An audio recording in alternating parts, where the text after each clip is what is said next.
ISOT 2021 program, liver and pancreas. I think to kickstart the program, we are having a series of talks on acute and chronic liver failure. As we all know, this is a huge problem for the transplant community. In fact, most programs they do about a quarter of their transplant activity by way of transplants for patients with acute and chronic liver failure. So some very interesting talks have been set up in the syllabus, and we kickstart the proceedings with a talk to be given by Dr. Abhishek Yadav. He is the Director Comprehensive Liver Care Institute at Lakeshore Hospital, Kochi, and he'll be talking to us about acute and chronic liver failure with acute kidney injury and worsening oliguria. I'm co-joined by my co-chair, Dr. Avi Soin from Delhi, and I think we can have the questions after each and every session. Is that all right, Dr. Soin? Are we okay with that? I think we'll just fix the audio along the way. Abhishek, you can please start the proceedings. Sure, sir. I'll just share my screen. Is it visible? Is my screen visible, sir? Yeah, please go full screen. Yeah, it's visible. Okay. Hello, And I'm everyone. clearly audible, sir? Yeah. Am I audible, sir? Yes, you are. Yeah. Okay. Could you go full screen, please? This is full screen, sir. This is full screen. Okay, now we are good. Okay. So, good evening, everyone. I will try and do whatever I can with that background noise. I'll try to do my best. So, first of all, thank you for the organizers for giving this opportunity. It's a real honor to speak on a prestigious meeting like the ISOT. And the topic that I've been given to talk upon is pre-transplant dilemmas, ACLF with AKI in worsening oliguria. To transplant or not to transplant is basically the question that I've been asked to answer. To be honest, when I started reading about this topic, I was quite overwhelmed by the amount of publication that has happened in the recent years for this topic, and the fact that there are at least 16 published definitions of ACLF did not help my cause at all. Usually, when we talk about AKI, there is again a very heterogeneous definition. What is AKI? There are different criteria that have been proposed. There is the rifle criteria, there's the International CITES Club criteria, then there's the ECL criteria, etc., etc. So that, of course, did not help my cause either. So, like I said, to be honest, I was quite confused that where should I start from. I decided that we'll start from a clinical situation, from a clinical scenario, because this is where, anyways, most of our learning happens from. So this is a clinical situation that we encountered about a year and a half back. This was a middle-aged gentleman who came to us with a recent diagnosis of chronic liver disease, and this was in fact his first decompensation.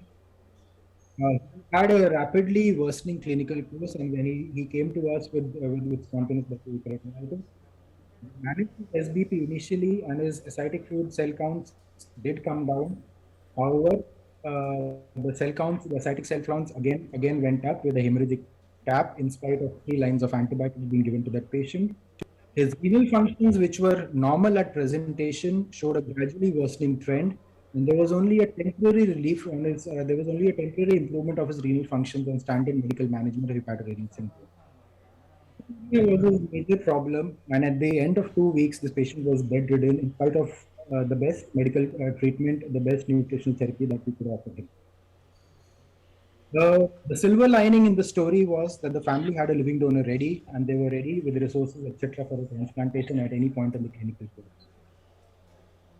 I think till a few years back, traditionally, when we all were training to be transplant surgeons, I think we would all have encountered this clinical situation, and we would have able to have decompensation of chronic liver disease with hepatorenal syndrome, sepsis, and AKI.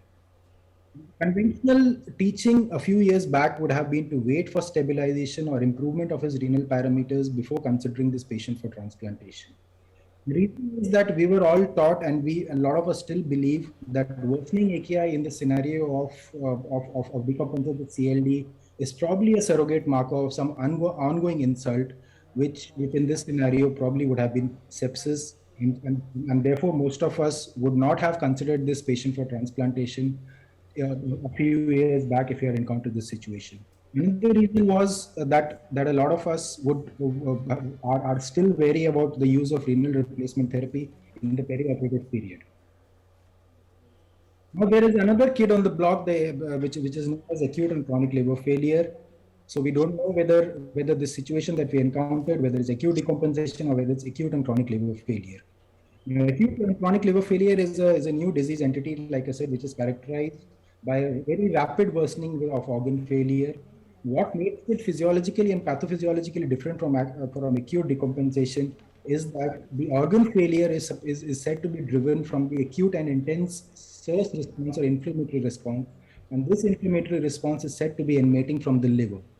And therefore, logically and theoretically, unless you do not remove the source of the systemic inflammation, it is very unlikely that the organ failures are going to be resolve. This is a slide which graphically shows the difference between the clinical course of ACLF versus acute decompensation, and you can see the blue line denotes acute ACLF, and the red one denotes the standard acute decompensation, and you can see that the blue line is dipping much faster than the red line. So therefore, the point to be driven is that this is a separate disease entity with a much rapid progression, and the pathophysiology of this rapid progression is probably the systemic inflammation, which is driven by the liver. This background, the questions that we need to answer, that at least I was asked to answer in this clinical situation, is that should we at all be transplanting these patients with ACLF and AKI? If yes, if we are transplanting them, at what point in their clinical course should we be transplanting these patients? Third question is that do we have any markers of futility that if your patient reaches this level, you should probably not be transplanting these patients because the results of transplantation are going to be very bad in this situation. There are other questions to be answered in this situation. When should we combine? When should we think of combined organ transplantation? What are the modalities of renal replacement therapy? But I think those questions would become too extensive to cover in this short period of time. So the first question should be, to be answered as, should we at all be transplanting these patients? So this is a large volume UNOS database study which has shown that even when this group has transplanted patients with 4 to 5 organ failures, even then they found a 80% 1-year survival, which is very acceptable in managing this situation. Also interestingly,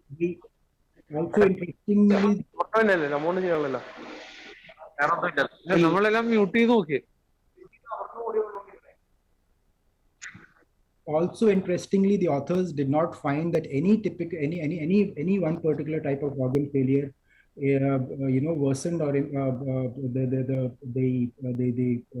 survival post liver transplantation.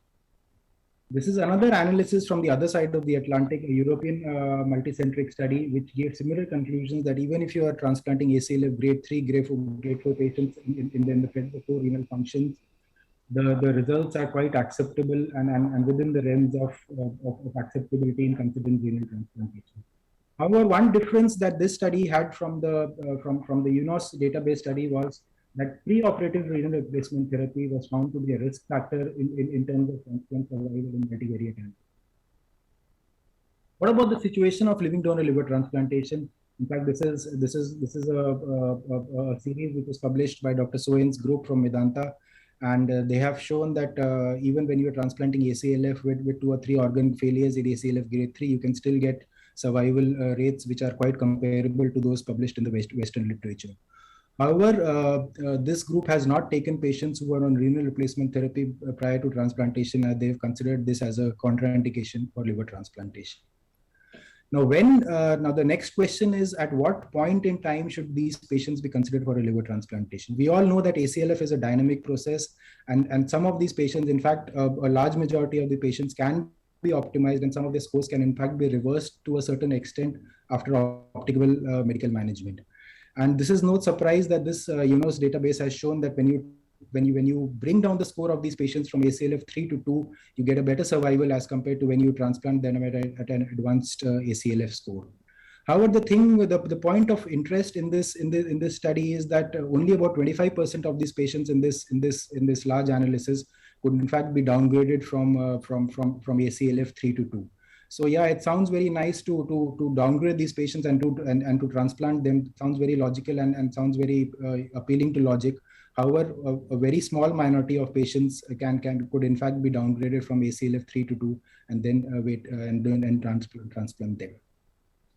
The other question is, how long do we wait to try and optimize these patients? Now, again, this is a analysis of the Canonic study, and they showed that most of the score of ACLF scores generally stabilizes by the 3rd to 7th day. And the authors have said that waiting beyond 7 days is not really going to help us in clarifying our clinical situation any further. This is another recent publication using a different definition of ACLF, a partial definition. And these authors have also given similar conclusions to the Canonic study, and they've showed that most of the shifting in the scores of ACLF generally happens in the first week, and there is little logic in pushing your decision making to beyond 1 week. What is different in this study that the authors of AKI and those criteria which should be used to denying transplantation for patients with AKI and ACLF, and they've said a creatinine level of more than 4 milligram percentage, a rise in creatinine of more than 300%, and the need of renal replacement therapy before liver transplantation are considered as ineligible criteria for listing and considering transplanting patients. So bringing us to the question that we set out answering is that, are there any factors of futility that the patients with AKI, do they have, can we identify a subgroup of patients and we can say that there's no point in transplanting these patients because the survival is going to be below the acceptable limits in these patients?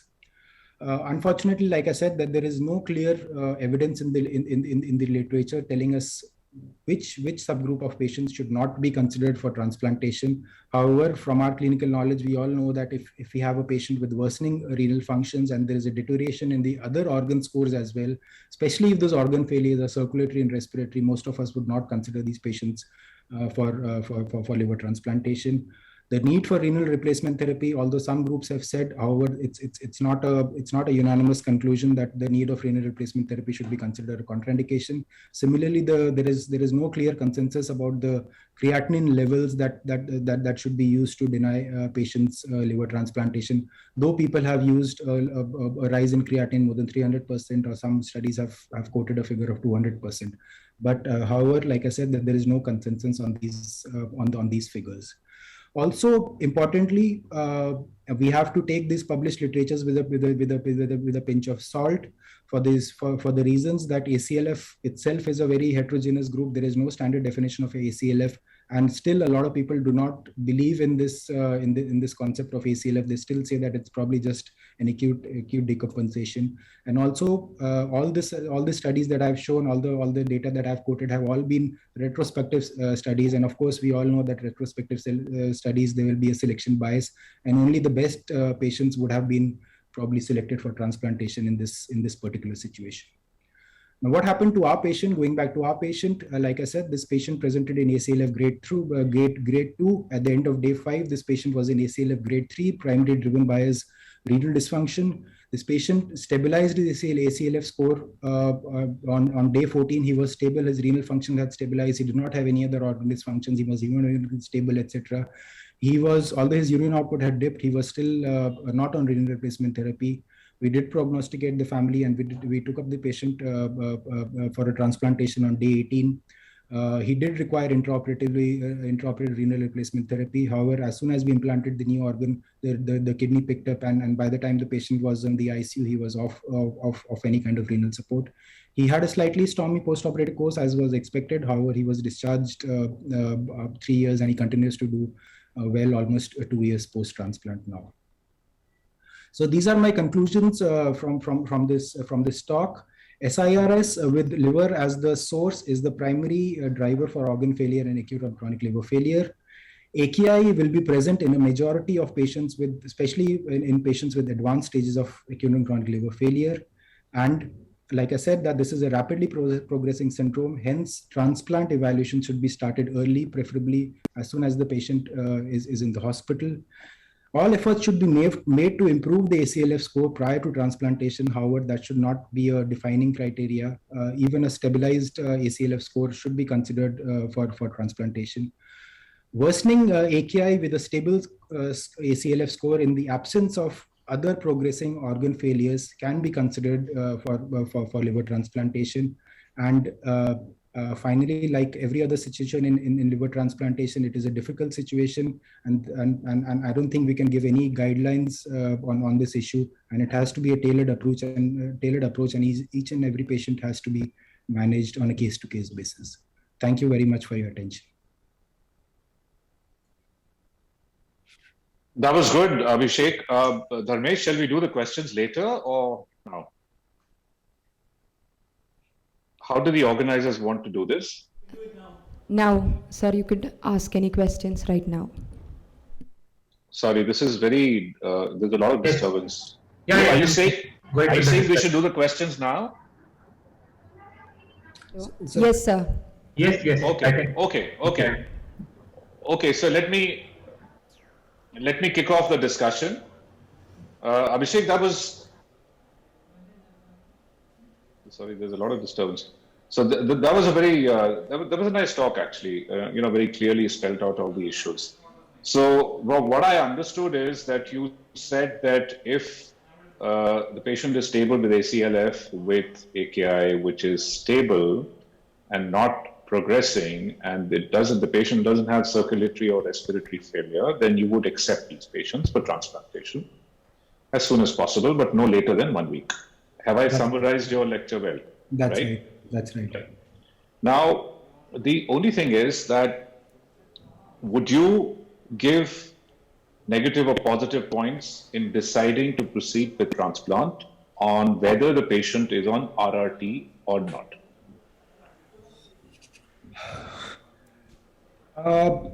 I don't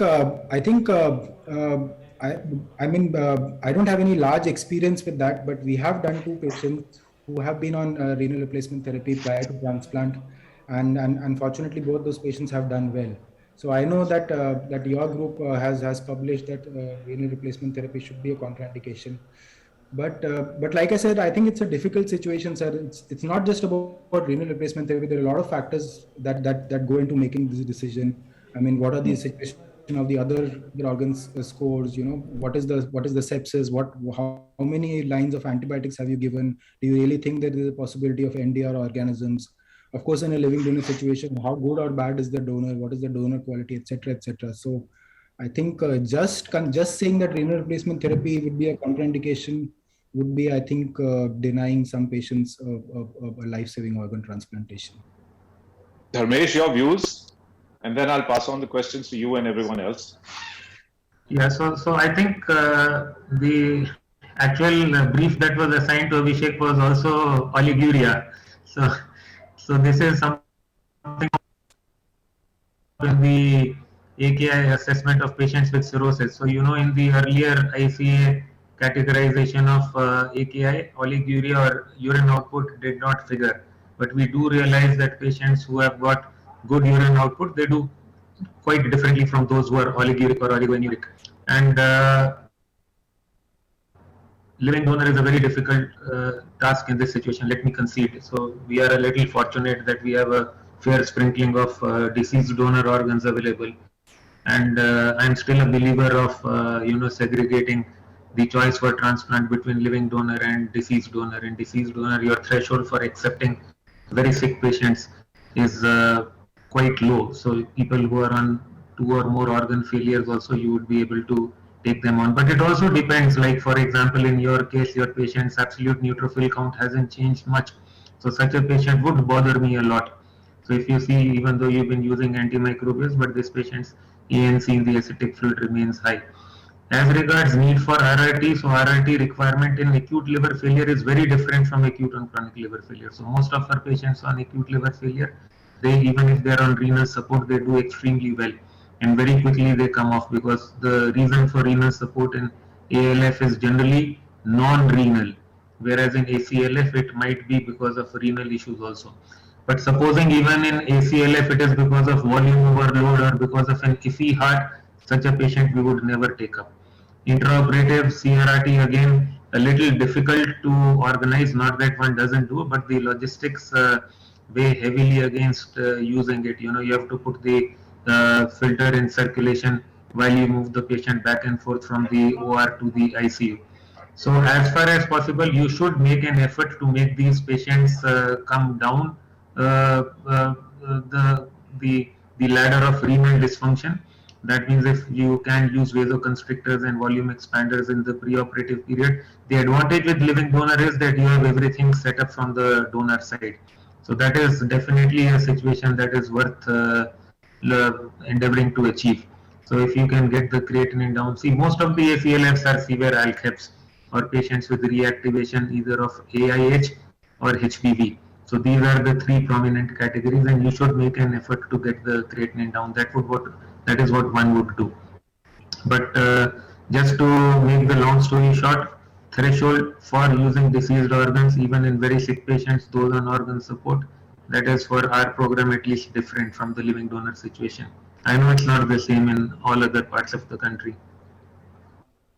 Okay, any other questions, comments? Otherwise, we're running late already, and we only one lecture into the conference. Okay, thanks, Abhishek. May I request Dr. Sajeesh Sahadevan to talk about ACLF patient intubated due to encephalopathy, whether to transplant such a patient, and I suppose when.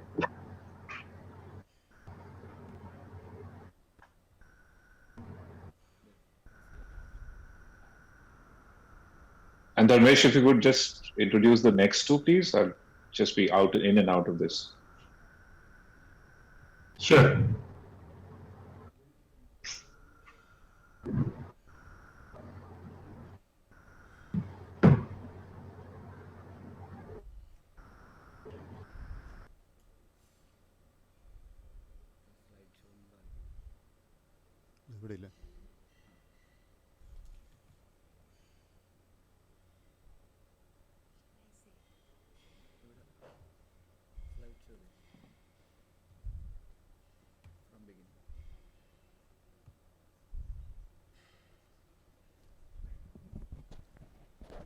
Good afternoon.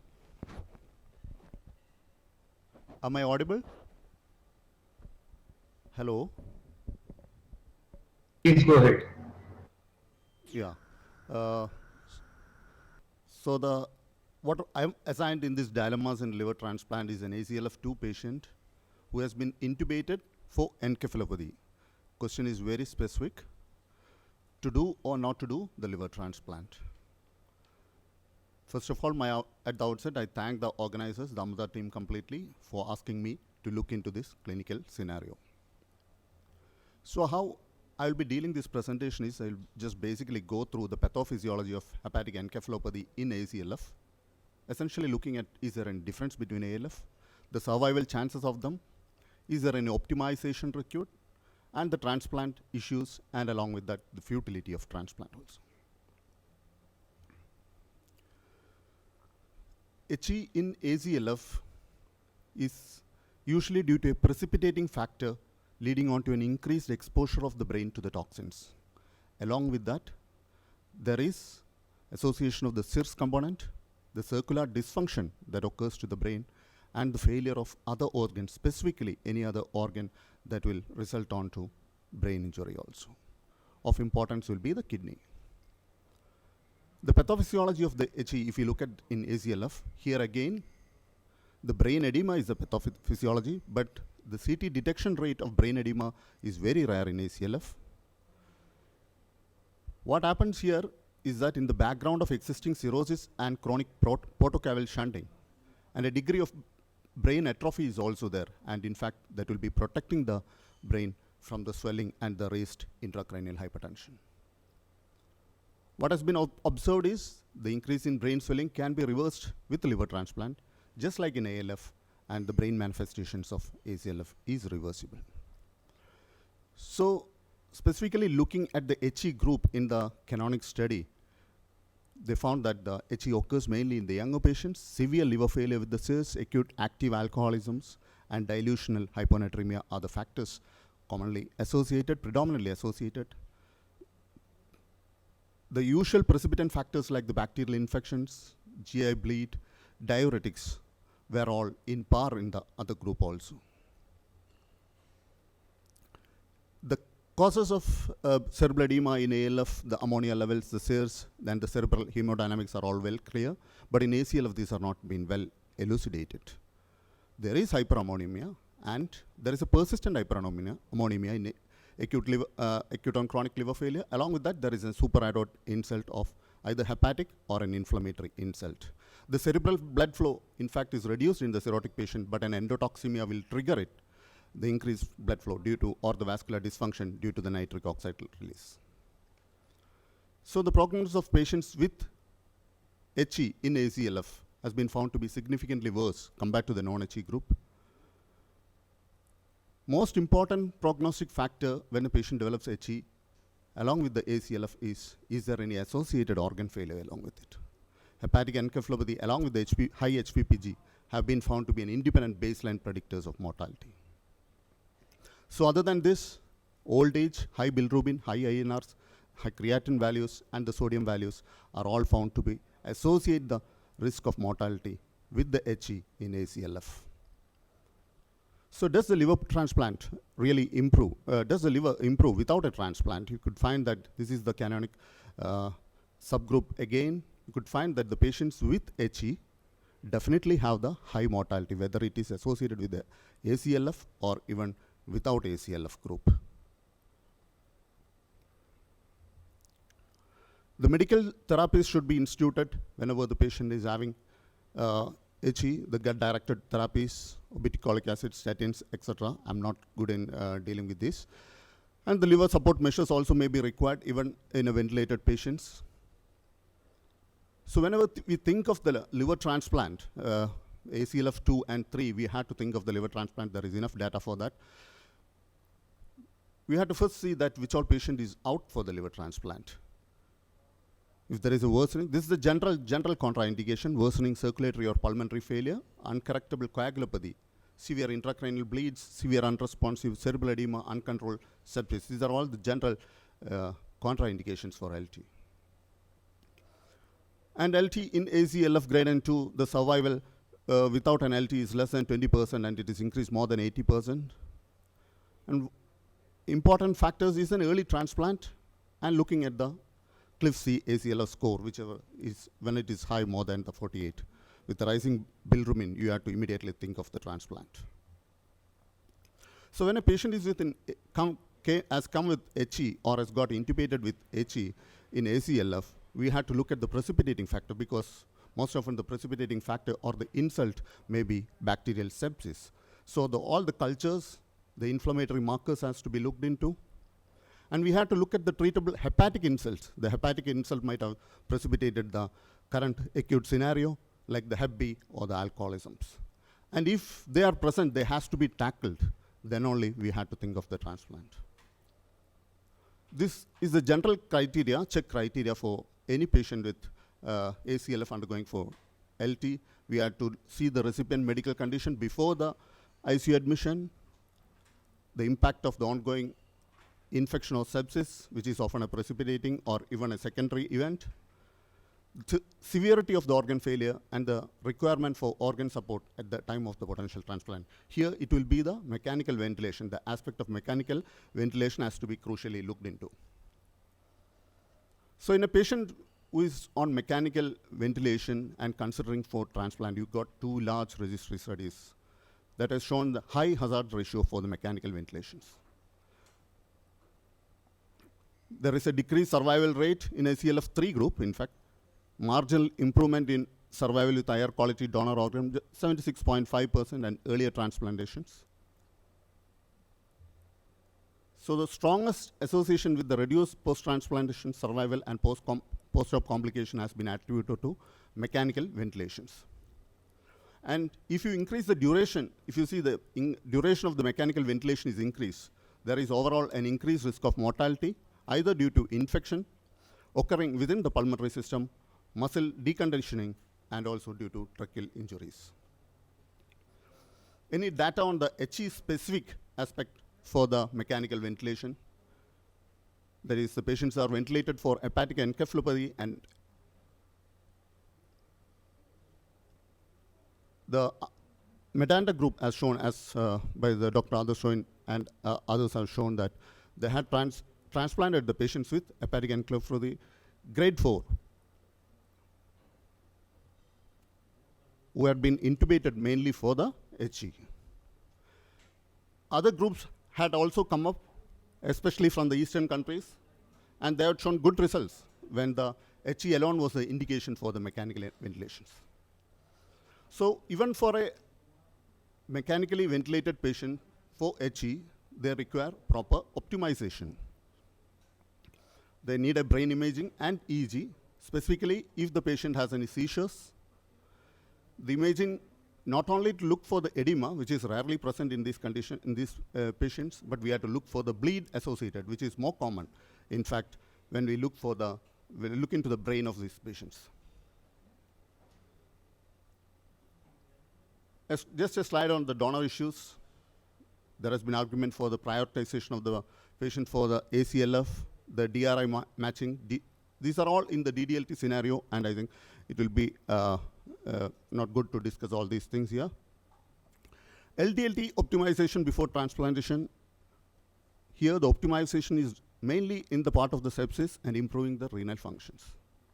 And a good functioning graph, that is a GRW or at least more than 0.7, is accepted in majority of the high volume centers. So I'll conclude. HE in ACLF has a significant worse outcome, and whenever the patient develops an HE, should think of an early liver transplant. Precipitating factors, especially sepsis, has to be dealt with before deciding on the transplant. Mechanical ventilation for HE will not hinder the post-transplant survival if the transplant is considered early. Most of the groups says it is less than 72 hours. Thank you.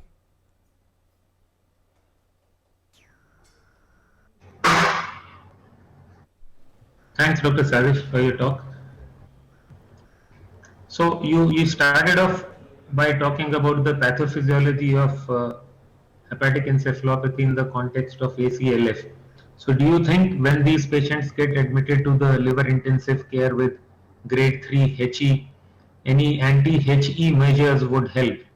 Which are the measures that you would commonly use in patients with acute liver failure when they get admitted with high grade HE?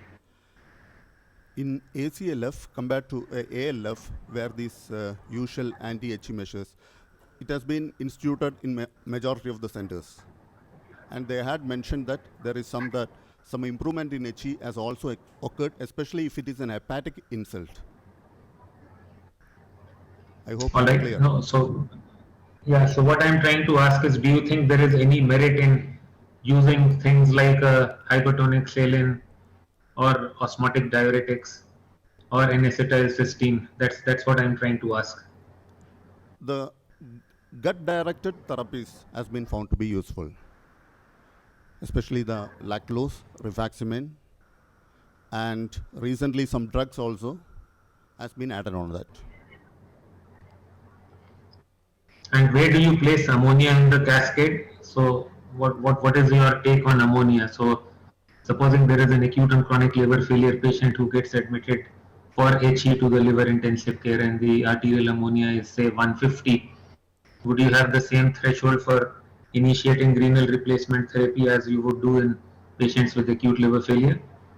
Actually, the role of ammonia in cascading the cerebral edema, I told you, the cerebral edema is not most often a feature noted in ACLF. But still, there could be a factor because if cerebral edema occurs in this patient, it is usually fatal. That is what the O'Grady group has shown. It's very rare. They have noticed only in very small group, but if it occurs, it's fatal. So definitely, if the ammonia goes above 150, it may be a data we are just taking up. Here also, when the hyperammonia sets in, we will go for a ammonia reducing measures. Right.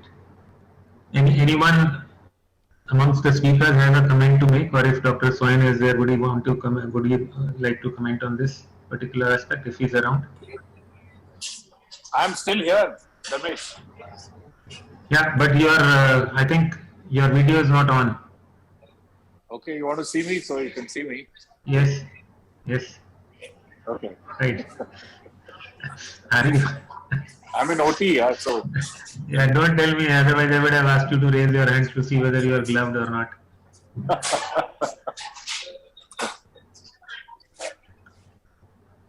So what is your take on anti-edema measures in patients with high-grade HE? we all do them, but they don't work that well. Right. Yeah, so I think this is again a very understudied aspect of acute and chronic liver failure. Though our experience has been that cerebral edema or cerebral edema-like features are seen in this category of patients also. So I know of this King's paper which says that cerebral edema is uncommon in patients with acute or chronic liver failure. But again, having said that, cerebral edema means different people.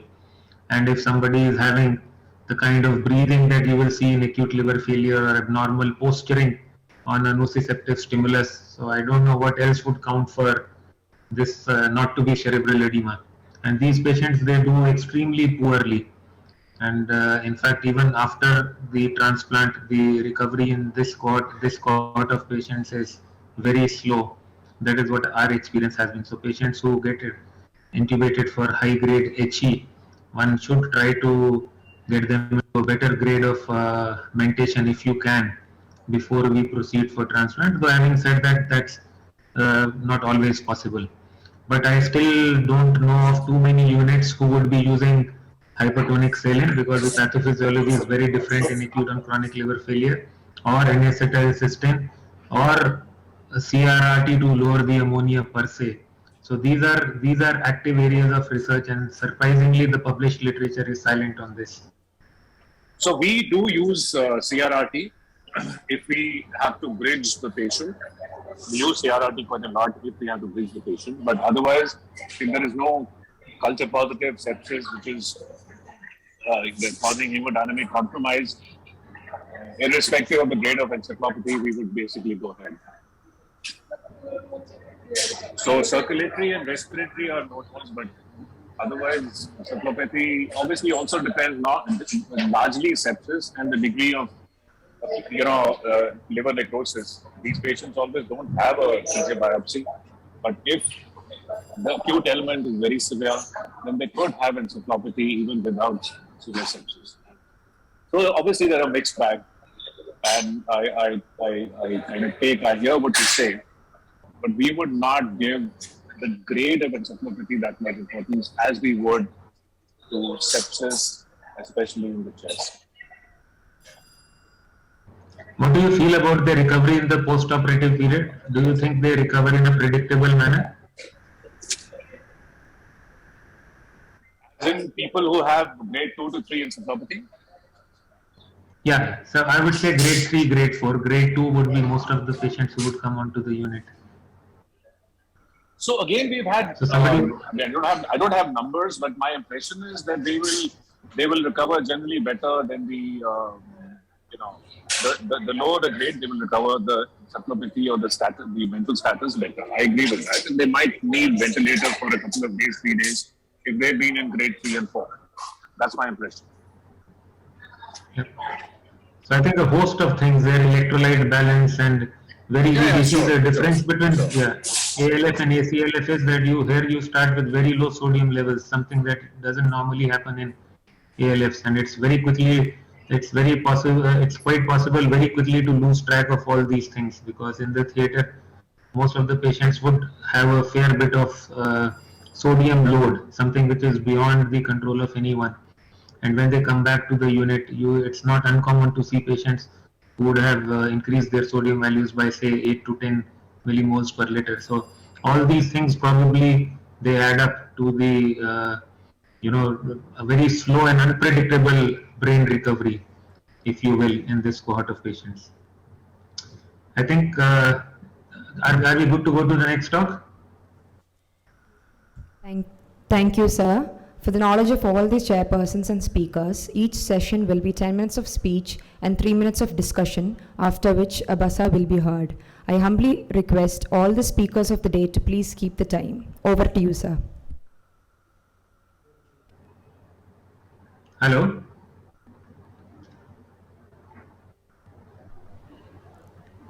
Over to you, sir, for the next topic, that is ACLF patient intubated due to hypoxia.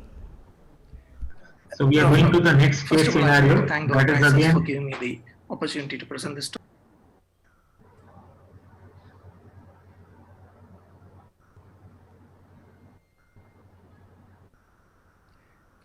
Good afternoon.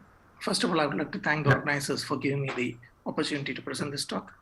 So in the next few minutes, we're going to see what happens to an acute on chronic liver failure 2 patient who gets intubated due to hypoxia. Should we go ahead and do a liver transplantation for them, or should we not? Okay, let's see what the literature says. We're going to go through what ACLF2 is. We're going to look at the incidence of ACLF2 in literature. We're going to discuss what are the causes of hypoxia in this patient that leads to intubation.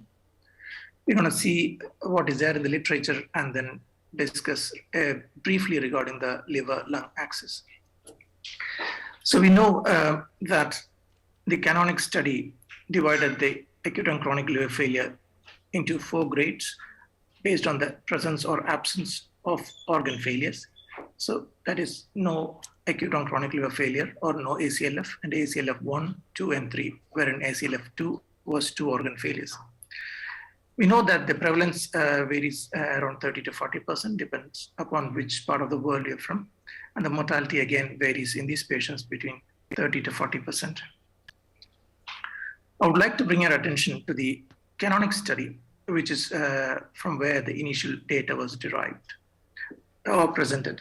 So among the 2,000 patients that was screened, around 1,300 patients were enrolled, of which the ACLF2 patients was only around 108, of which the ones that had lung failure, which is the focus of this presentation, was 7 patients, which is about 0.5% of the total number of patients.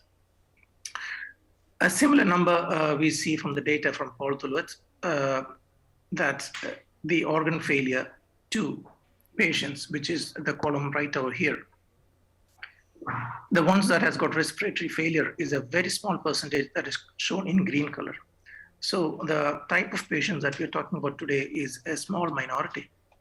Now, even in this set of patients who develop respiratory failure and die, we find that among the total ACLF patients, the respiratory cause for death in these patients is a very small percentage. We've got pulmonary embolism, aspiration, there was a pneumonia over there, and pulmonary edema secondary to heart failure.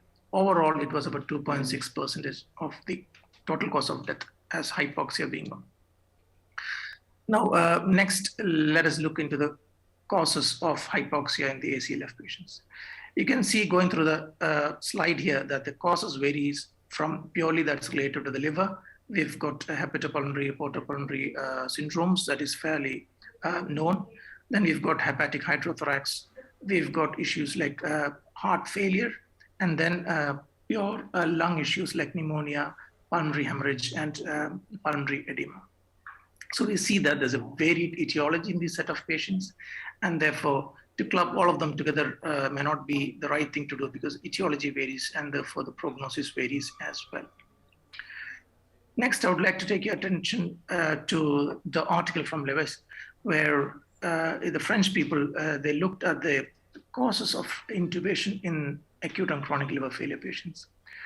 We find that once they get intubated, the mortality percentage increases to 54%, and irrespective of the reason for intubation, i.e. whether it is a respiratory cause, i.e. hypoxia, which is a topic of this presentation, or the focus of this presentation, or whether the patient was intubated for low GCS or for airway protection. They found that irrespective of the reason for mechanical ventilation, the outcome did not vary. So among the survivors and the non-survivors, there was no difference as regards a reason for mechanical ventilation, if you look at my slide. But what did matter was the time for initiation of mechanical ventilation. So the ones who got ventilated right at the beginning of admission to ICU did better. Did worse. Next, I take your attention to what happens if these patients, after getting intubated, develop ARDS. Clearly, the data shows that the mortality increases at least 3-fold times, from 27% to about 82% in one cohort. The French group also showed that in an undifferentiated group of ACLF and ALF patients, moderate to severe ARDS was independent poor prognostic factor for mortality in this set of patients. However, the data specific to what happens to ACLF2 patients when they get intubated for hypoxia is not clearly available in literature. So we know that once the ACLF2 patients get intubated for hypoxia, their prognosis worsens, the chance of them dying worsens. What happens after they get intubated? Now, this is a very interesting slide, and I'm just going to slowly take you through the slide. The x-axis shows a time frame in days. So we've got the first couple of days where very rapid changes happen. Then we've got the next few days, which is classified as rapid, and the prolonged, slow progress of the disease, if it happens, over the next 28 days. On the y-axis, we have got varying grades of ACLF. Now, what this slide shows is that patients of any grade of ACLF can vary over the period of time in their manifestation, i.e. you can have an ACLF1 patient that worsens rapidly to ACLF2 and subsequently to ACLF3, or you can have them ACLF3 patient that can rapidly progress and improve to ACLF1, i.e. it is not a static disease, but it's a very dynamic condition that can progress, either improve or worsen rapidly over the next 3 to 4 days after intubation. So we want to keep that clearly in mind. Now, this information is depicted in the table, wherein we have got the initial ACLF grade of patients, say in ACLF1, whose mortality changes from predicted mortality changes from 6.7 to almost 87% if it worsens to ACLF3 in the next few days. Or we've got an ACLF3 patient whose predicted mortality improves to 12.5 if the ACLF grade regresses to no ACLF, or if it continues to stay in ACLF3, we've got a mortality predictor of 96.6. So hence, it's a very dynamic condition, and this aspect has been seen and published in literature from Europe and North America, and data from India as well. Similar information is seen from the Canadian people, where they have shown that if the ACLF CLIF ACLF score, i.e. which is a marker of the ongoing inflammation, progress over the next few days after intubation, they seem to do worse, especially after intubation. Now, so we know that the prognosis versus once they get intubated, and we know that the disease is dynamic, but we specifically do not know from the literature what happens to ACLF2 patients once they get intubated. However, we have got the data to what happens in ACLF3 patients. So we do know that among the ACLF3 patients who get transplanted, the poor prognostic indicators, or one of the poor prognostic indicators, is mechanical ventilation. So we see once they get intubated, the mortality increases by about 2.6%. And it is not just the fact that they get intubated, but the fact that the ongoing degree of organ failure and the intensity of multiple organ failure that matters. Similar finding has been reciprocated from other parts of the world. So we see from the data from Dr. Sundaram that among the patients who improved from ACLF3 to ACLF 0 to 2 had a better survival. We also see that among the ACLF3 patients who get mechanically ventilated, the prognosis is poor post-transplantation. And we also see from the Indian data that respiratory failure per se is definitely a poor prognostic indicator in ACLF3 patients. Now, why that is specifically related to the lung, we will see in the next few minutes. So this data again from North America, we see that among the organ failures, we see that respiratory failure has got the worst prognosis. So even though the data from Paul Tuluvat from North America says that the mortality decreases by about 8 to 9 percentage points based on the organ failure, and it is worst in respiratory failure, we do see that they still have a 79% one-year patient survival in this set of patients. Now, a quick look at what happens with the lung-liver axis. So we know that the ACLF is an ongoing inflammatory condition of the liver, and there are changes in the plasma levels of the acute phase proteins, the endotoxins, the interleukin markers, and there is changes in the vasoactive mediators. There is ongoing immune paralysis in these patients, which leads to deleterious effect on the gut, as well as passage of bacteria and microbial products into the lung, activation of the inflammatory response, and therefore worsening of the lung failure, which probably explains why respiratory failure in these patients, even though the actual insult may be non-pulmonary to start off with, progresses to a very poor outcome. Further studies into the gut-liver-lung axis will provide further information on how we can modulate the response in these patients. So to summarize, for the ACLF2 patient who gets intubated due to hypoxia, we know that it hardly ever occurs in isolation because there's always multi-organ failure most of the time that occurs along with it. The prognosis definitely worsens, and it depends upon the etiology that led to intubation to start off with. We need to treat these patients and see how they respond to the treatment over the next 5 to 6 days before making a decision on transplantation or futility. So yes, liver transplantation should be considered in these patients unless very rapid deterioration to grade 4 organ failure or eclipse of a score or 70 ensues in the next few days. Thank you.